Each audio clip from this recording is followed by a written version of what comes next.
Shalom, salam sejahtera untuk kita semua. Perkenalkan, nama lengkap saya Fenty Helmina Bailuma dengan NPM 41240168, Prodi Manajemen, Fakultas Ekonomi dan Bisnis Universitas Timur. Di sini saya akan menyampaikan firman Tuhan sebagai tugas UAS Agama Kristen Protestan. Firman yang akan saya bahas pada saat ini terambil dari kitab Matius pasal 20 ayat 26 hingga ayatnya yang ke-28 yang berbunyi, "Tidaklah demikian di antara kamu. Barang siapa ingin menjadi besar di antara kamu, hendaklah ia menjadi pelayanmu, dan barang siapa ingin menjadi terkemuka di antara kamu, hendaklah ia menjadi hamba-Mu. Sama seperti Anak Manusia datang bukan untuk dilayani, melainkan untuk melayani dan untuk memberikan nyawanya menjadi tebusan bagi banyak orang." Di sini saya mengambil sebuah tema khotbah yang berbunyi, "Kepemimpinan Kristen melayani dengan kasih dan integritas." Kepemimpinan dalam pandangan dunia sering dikaitkan dengan kekuasaan, otoritas, dan dominasi. Namun, kepemimpinan dalam ajaran Kristen berbeda secara mendasar. Yesus mengajarkan bahwa seorang pemimpin sejati adalah pelayan bagi orang lain yang memimpin dengan kasih dan integritas. Dalam khotbah ini, saya akan membahas bagaimana seorang pemimpin Kristen dapat menjalankan perannya dengan meneladani Kristus. Yang pertama, saya akan membahas tentang kepemimpinan yang melayani dengan kasih.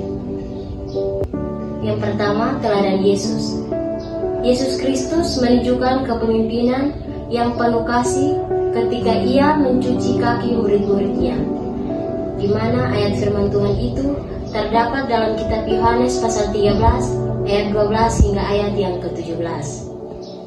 Ini adalah tindakan kerendahan hati yang mengajarkan bahwa seorang pemimpin harus mengutamakan kepentingan orang lain. Yang kedua, prinsip kasih.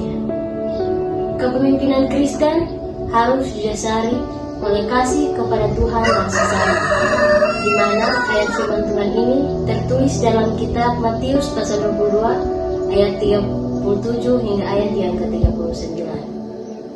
Tanpa kasih, kepemimpinan akan menjadi dingin dan otoriter. Yang ketiga, aplikasi praktis. Pemimpin Kristen harus peduli terhadap kebutuhan rohani dan fisik orang-orang yang dipimpinnya, memberikan perhatian dan mendorong pertumbuhan mereka dalam iman. Yang kedua, saya akan membahas tentang kepemimpinan yang berlandaskan integritas. Apa itu integritas?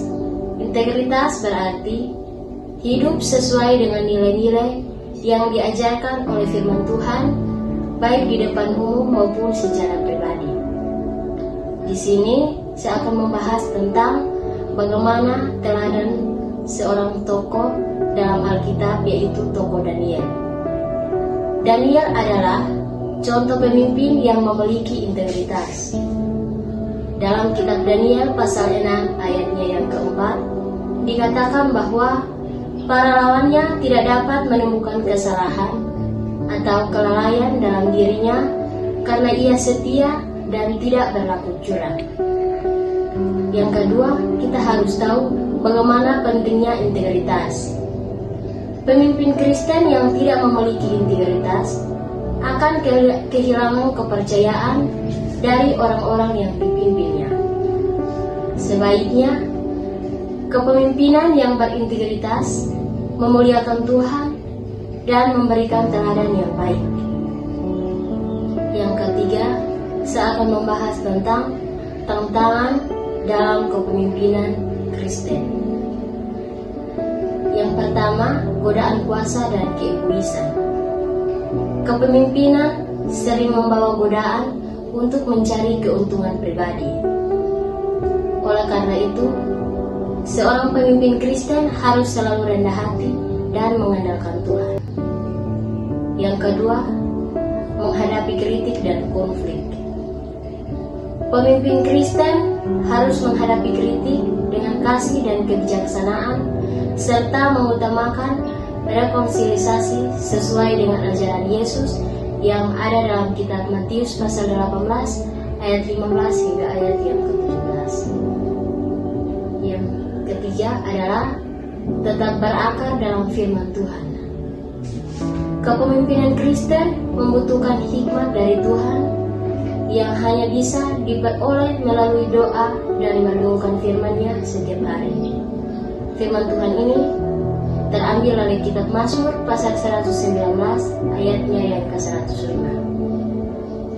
Oleh karena itu, seorang pemimpin Kristen yang sejati adalah seorang pelayan yang memimpin dengan kasih dan integritas.